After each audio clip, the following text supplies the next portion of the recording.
ለአርሰናልና ለመድፉ ደጋፊዎች እጅግ አሳዛኝ ምሽት ትላንትና አለፈ። አሰልጣኝ ሚኬል አርቴታም ከጨዋታው በኋላ ሐሳባቸውን ሰጡ። በርካታ የአርሰናል ተጫዋቾችም በሜዳ ላይ ሲያለቅሱ ታይተዋል። መድፈኞቹ ከ16 ዓመታት በኋላ ወደ ግማሽ ፍጻሜ ከገቡ በኋላ ከ19 ዓመት በኋላ ደግሞ ወደ ፍጻሜ ለማድረስ እጅግ በተለይም ጨዋታው በጀመረበት 15 ደቂቃዎች ውስጥ የተቻላቸውን ሁሉ ያደረጉበት አስደናቂ ምሽት ማሳለፍ ችለው ነበር። ነገር ግን የአርሰናል ዘንድሮም ትልቁ ችግር አጥቂ መሆኑ የታየበት እንደዚሁም ደግሞ ምናልባትም በርካታ የአርሰናል ደጋፊዎችና ተጫዋቾች እንደተናገሩትም እድለቢስነታቸው የታየበት ጨዋታ ነበር ማለት ይቻላል። በተለይም በመጀመሪያዎቹ 20 እና 25 ደቂቃዎች አርሰናል በፓሪስ ሰን ዠርሜን ላይ ፍጹም የበላይነትን ወስዶ በርካታ ያለቀላቸው የግብ ሙከራዎችን አደረጉ። በተለይም የዲክላን ራይስ የመጀመሪያ ደቂቃ የቴስታ ሙከራ ፓሪስ ሰን ዠርሜኑ ድንቅ ጠባቂ ዶናሩማ እንዴት እንደወጣች በርካቶችን ያስደነቀ ሴቭ ነበር። ዶናሩማ ያቺን ኳስ አዳነ፣ ፓሪስ ሰን ዠርሜኖችን ወደ ጨዋታ መለሳቸው። ምናልባትም መድፈኞቹ በመጀመሪያዎቹ ደቂቃዎች ግብ አግኝተው ቢሆን ኖሮ ይህንን ጨዋታ በሌላ መልኩ ዛሬ እናነሳው ነበር። አርሰናሎች ምንም እንኳን ተጭነው ጨዋታውን ቢጀምሩም በበርካታ የጨዋታው ሰዓትም የተሻለ እንቅስቃሴ ቢያደርጉም ግብ ለማግኘት ግን እጅግ ተቸግረው ታይተዋል። ይህም እንግዲህ በእርግጠኝነት እንደሚታወቀው አርሰናል የአጥቂ ችግር እንዳለበት ይታወቃል። ሁነኛ አጥቂ የለውም አርሰናል። ሚኬል ሜሪኖ ነው እንግዲህ በአጥቂነት ወደ 70-80 ደቂቃ አካባቢ አሰልጣኝ ሚኬል አርቴታ ሲጠቀሙበት የነበረው። ሊያንድሮ ትሮሳርድ ከገባ በኋላ አርሰናል የተሻለ ቢንቀሳቀስም ሚኬል ሜሪኖ አጥቂ ባለመሆኑ በጨዋታው ላይ እንግዲህ አርሰናሎች በሁነኛ አጥቂ ማግኘት የሚገባቸውን ጎሎች እንዳያገኙ አድርጓቸዋል። በተለይም አርሰናሎች እጅግ ጥሩ ሆነው እየተጫወቱ በነበረበት ሰዓት ፓሪስ ሰን ዠርሜኖች ያገኙትን የቅጣት ምት እንግዲህ በመሃል ሜዳ ተጫዋቻቸው ፋቢያን ሩይዝ አስደናቂ ግብ አማካኝነት የአርሰናል ተስፋ ላይ ውሃ ቸልሰውበታል። ምክንያቱም አርሰናሎች እጅግ ጥሩ በነበሩበት ሰዓት ግብ ለማስቆጠር ተቃርበው ነበር።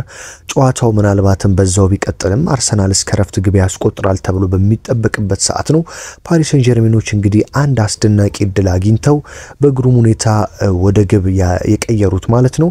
ይህም እንግዲህ ለአርሰናሎች ጨዋታውን ከ2-0 መጀመር ደግሞ አክብዶባቸው ነበረ። ከረፍት መልስም አርሰናሎች የተቻላቸውን ቢያደርጉም ጨዋታዋን ልትቀይር የምትችል አንድ ክስተት ተከስታ ነበር። ይህም እንግዲህ ማይልስ ሉዊስ ስኬሊ በእጁ የነካትን ኳስ ለፓሪስ ሰን ዠርሜኖች ዳኛው እንግዲህ የፍጹም ቅጣት ምት ብለው ሰጡ።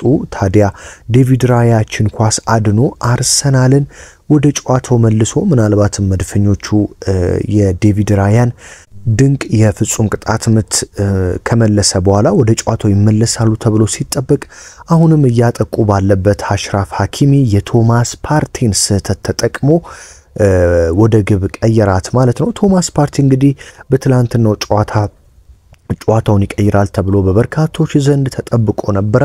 ቶማስ ፓርቲ ግን በጨዋታው ላይ የተጠበቀውን ያህል እንቅስቃሴ ማድረግ አልቻለም። ያው ቶማስ ፓርቲ እንደሚታወቀው በርካታ ጫናዎች ነበሩበት። ምክንያቱም ብዙዎች ከመጀመሪያው ጨዋታ በኋላ ቶማስ ፓርቲ ሲመለስ ጥሩ እንሆናለን ብለው ጠብቀው ነበር። በእርግጥ ቶማስ ፓርቲ ያን ያህል አስከፊ ምሽት ባያሳልፍም እንደተጠበቀው ግን ሜዳ ላይ ግልጋሎት መስጠት አልቻለም። ያቺ ሁለተኛ ግብም እንግዲህ ቶማስ ፓርቲ ለጥቂት ሰከንዶች በመዘናጋቱ ምክንያት የጨዋታው ኮከብ አሽራፍ ሐኪሚ ወደ ግብነት ቀይሮ እንግዲህ አርሰናልን ውሃ ቸለሰ። ነገር ግን ወዲያውኑ ሊያንድሮ ትሮሳርድ ወደ ሜዳ ከገባ በኋላ ቡካዮ ሳካ በቂ ስፔሶችን ማግኘት ጀመረ። ኳስና መረብንም አገናኘ። እዚህ ዛት ነበር መድፈኞቹ ተጭነው መጫወት ጀምረው ሁለተኛዋን ግብ ለማስቆጠር ከጫፍ ደርሰው እንግዲህ ግብ ጠባቂዋን ያለፈችውን ኳስ ቡካዮ ሳካ ወደኔ ይመጣል ብሎ ስላልጠበቀ ኳሷን ከእግሩ ጋር ተጋጭታ እንግዲህ ወደ ሰማይ የወጣችው ኳስ ባዶ ኳስ ማለት ነው። ለአርሰናል ደጋፊዎች በጣም የሚያበሳጭ ምናልባትም ቀሪውን ክረምት ሙሉ ስለ ኳስ ባሰቡ ቁጥር ትካዜ ውስጥ የሚከት ኳስ ሊሆን እንደሚችል ምክንያቱም ያቺን ግብ ቡካዮ ሳካ ቢያስቆጥራት ኖር መድፈኞቹ ወደ ሁለታቸው ይመጣሉ። እንደዚሁም ደግሞ በአንድ ግብ ብቻ ስለሚሆን ወደ ጨዋታው የመመለስ እድላቸው ሰፊ ነበር። አሰልጣኝ ሚኬል አርቴታ ከጨዋታው በኋላ ምን አሉ? አርቴታና ራይስ ሐሳባቸውን ሰጥተዋል። አሰልጣኝ ሚኬል አርቴታ ፒኤስጂዎች እንኳን ደስ አላችሁ ካለ በኋላ ከአርሰናል የተሻለ ቡድን የለም ሲል ተናግሯል። አሰልጣኝ ሚኬል አርቴታ በሁሉም ዙሮች ያየሁት የሻምፒዮንስ ሊግ ጨዋታ ሁሉንም ቡድኖች ተመልክቻለሁ፣ ነገር ግን በሻምፒዮንስ ሊጉ ከአርሰናል የተሻለ ቡድን የለም ሲሉ ተናግረዋል። ለፒኤስጂዎች እንኳን ደስ አላችሁ። በሁለቱም ዙሮች የጨዋታው ኮከብ ግብ ጠባቂው ዶናሩማ ነው። የጨዋታውን መልክም የቀየረውና ፒኤስጂዎች እንዲያልፉ የረዳቸው ዶናሩማ ነው ሲል እንግዲህ አሰልጣኝ ሚኬል አርቴታ ተናግሯል። እንግዲህ በውድድሩ ምርጥ ቡድን ብንሆንም ተሰናብተናል ሲል ተናግሯል። ቡድኑ ከአውሮፓ ምርጥ ቡድኖች ካንዱ ጋር ተጫውቶ ባሳየው ነገር ኮርቻለሁ። በተመሳሳይ ሰዓት ደግሞ ለፍጻሜ ባለመድረሳችን እጅግ ተበሳጭቻለሁ ሲል እንግዲህ አሰልጣኝ ሚኬል አርቴታ ተናግሯል። የመድፈኞቹ የመሃል ሜዳ ተጫዋች ዲክላን ራይስም እንግዲህ ሐሳቡን ሰጥቷል። በትላንትናው ጨዋታ በበርካቶች ዘንድ ሲጠበቅ የነበረው ዲክላን ራይስ በጨዋታው ላይ እንግዲህ እንደተጠበቀው ጥሩ መሆን አልቻለም ማለት ይቻላል። ዲክላን ራይስ ከጨዋታው በኋላ ያሳካነው ነገር እጅግ አስደናቂ ነው፣ በድጋሚ እንመለሳለን ሲል ተናግሯል። በድጋሚ እንመለሳለን ሲል እንግዲህ ለደጋፊዎች ቃል የገባው ዲክላን ራይስ አርሰናል ዋንጫዎችን ማሸነፍ የሚገባው ቡድን ነው ሲል ተናግሯል። ከባድ አመት ነበረ። አመቱን ያለ 5 ወይም 6 ወሳኝ ተጫዋቾቻችን ነው ያገባደድነው። በዚህ ምክንያት እስካሁን ያሳካነው ነገር አስደናቂ ነው ሲል ዲክላን ራይስ ተናግሯል። አመቱን ሙሉ ተጫዋቾቻችን ሲጎዱ አንዴ ሲወጡ አንዴ ሲገቡ ነበርም። በዚህም እጅግ ተጎድተናል ያለው ዲክላን ራይስ ያለ ወሳኝ ተጫዋቾቻችን እዚህ መድረሳችን አስደሳች ነው ሲል ተናግሯል። አንዳንድ ጊዜ በህይወት ውስጥ ለማሸነፍ መሸነፍ ያለ ነው። በደንብ ለማወቅ መሰናከል መኖሩ ግድ ነው። እንደ ተጫዋችና ቡድን እዚህ ውስጥ እያለፍን እንገኛለን። የዛሬ ውድቀትና መሸነፍ ለነገ ያበረታታናል ሲል እንግዲህ ዲክላን ራይስ ተናግሯል። ስለዚህ የአርሰናል ደጋፊዎች ዛሬ በመሸነፋችንና በመውደቃችን እንዳትበሳጩ። አንድ ቡድን ዝም ብሎ አይሰራም። በመሸነፍ ውስጥና በመውደቅ ውስጥ ነው የሚሰራው። ባለፉት 2 እና 3 ዓመታት ውስጥ በዚህ ውድቀት ውስጥ አልፈን እየተሰራን እንገኛለን። መሸነፋችንን ነገ ለጥሩ ነገር እንጠቀመዋለን ያለው ዲክላን ራይስ አመቱን ሙሉ ያለ ወሳኝ ተጫዋቾቻችን እንደተጫወትን እንዳትረሱ።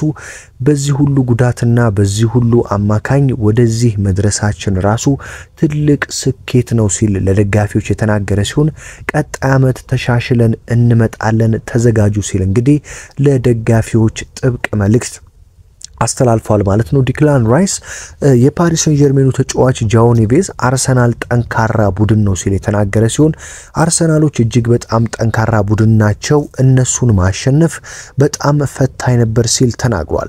አርሰናል በጣም ጠንካራ ነው፣ ነገር ግን እኛ በመጀመሪያውም በመልሱም ጨዋታ የተሻለ ነበረን ሲል ጃኦ ኔቬዝ የተናገረ ሲሆን ስራችንን መቀጠል አለብን እና በጋራ የቆምን ቡድንን ሐሳባችንና አጫዋታችንን መከተል አለብን። በዚህም በጣም ደስተኛ ነኝ ሲል ጃኦ ኔቬዝ ተናግሯል። የፓሪስ ሰን ጀርሜኑ ተከላካይ ማርኪኒዮስ በበኩሉ ለፍጻሜ ደርሰናል፣ አሁን ለፍጻሜው ጨዋታ በደንብ መዘጋጀት አለብን ሲል ነው የተናገረው። ሌላኛው የምሽቱ ኮከብ ተጫዋች እንግዲህ አሽራፍ ሀኪሚ ለፍጻሜ በመድረሳችን ኮርተናል ያለ ሲሆን ደጋፊዎቹና ቡድኑን ለደገፋችሁ ሁሉ እንኳን ደስ አላችሁ ሲል ተናግሯል።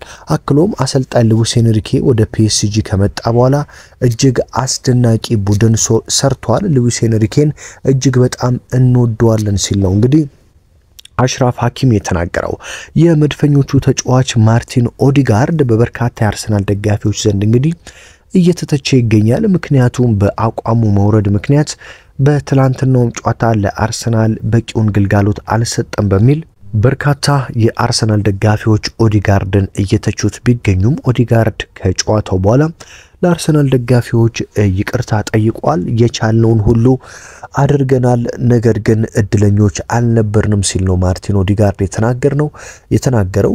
እንደዚሁም ደግሞ ማርቲን ኦዲጋርድ አሁንም ለሌላ አመት ለሌላ ዋንጫ ለሌላ ተስፋ ተዘጋጅተን በድጋሚ ተጠናክረን እንመለሳለን ሲል እንግዲህ ማርቲን ኦዲጋርድ ተናግሯል።